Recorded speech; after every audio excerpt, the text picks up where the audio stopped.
Salut! Cette explosion en intro est justifiée, car aujourd'hui, on va parler de bombes atomiques. Enfin non, toujours de malware, mais un malware qui est intimement lié à un programme nucléaire.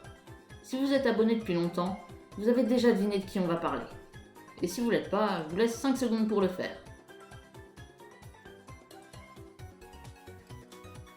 C'est bon, c'est fini. Bon, aujourd'hui, on va parler de Stuxnet. Stuxnet est un ver informatique découvert en 2010, qui aurait été conçu par les États-Unis en collaboration avec l'Israël pour s'attaquer aux centrifugeuses iraniennes d'enrichissement d'uranium. Le programme a été initié sous l'administration Bush et a continué sous l'administration Obama. Il fait partie de l'opération Olympic Games, qui est une série de cyberattaques secrètes américaines contre le programme nucléaire iranien.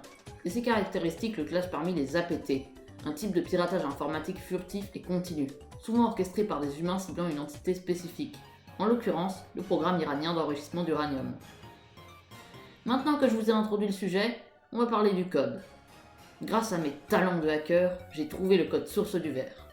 C'est en 1210 lignes de code en C++, c'est pas rien, que l'Iran a été mis à mal. Mais c'est quand on le compare à une autre cyberattaque mondiale comme I Love You, vers codé en VBS, un langage beaucoup moins évolué que le C++, et ne comptant que 200 lignes de code, c'est-à-dire 1000 lignes de moins que Stuxnet, on se dit qu'il y a du travail derrière. Ce n'est plus un étudiant seul ou dans son appartement qui a codé ça, c'est bien la première puissance mondiale. Mais comme la partie code vous intéresse sûrement pas, on passe à ce qui s'est passé lors de la cyberattaque. A l'origine, Stuxnet s'est propagé à partir du PC portable ou d'un des ingénieurs connectés à un ordinateur infecté de l'usine de Natanz. Une fois l'ordinateur connecté à Internet, le ver s'est répandu en affectant les systèmes informatiques de nombreux pays. C'est un vrai malware, je pense que le code vous en a convaincu. Il surchauffe les machines, et ça... C'est pas réglo. Bon voilà, serveur Discord, abonnez-vous, c'était bonus, à plus.